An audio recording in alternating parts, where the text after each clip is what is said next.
Observe करतोय एका तासापासून ऑब्झर्व करतो. तुम्ही काय करता माहिती, तुम्ही एक वर्कआउट स्टार्ट केला, तुम्ही मसल ट्रेन करताय किंवा असं तुमच्या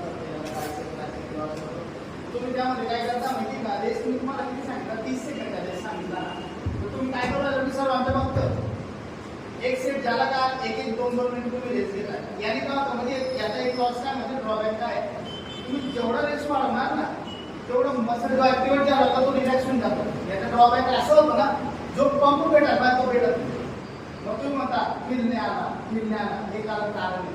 तुम्हाला हे सांगतो, तुम्ही कुठला ते सेट करताना 30 सेकंदावर जास्त काउंट ज्या दिवशी तुमचा स्पॉट करायचा तुम्हाला त्यापासून 1 मिनिट 2 मिनिटात गरज घ्या. मागणी करतो कारण की स्पॉट लेग्सवर तुला बॉडीवर प्रेशर ते सर्व लेग्सवर आहे आणि हे वेळ मारतो त्यामुळे जास्त आहे. पण तुम्ही इतर गोष्टी करताना लेग्सवरून तेव्हा माझे एक म्हणणं आहे की जास्त टाइम रेसमध्ये ॲक्टिवेट झालेला असताना असं तो रिलॅक्स होऊन जातो.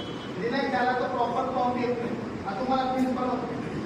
तुम्हाला मसल चांगला ट्रेन करायचं आहे तर पंप होणं खूप गरजेचं आहे. पंप होईल तो पाठ आहे त्याशिवाय म्हणून लेस जास्त घेऊ.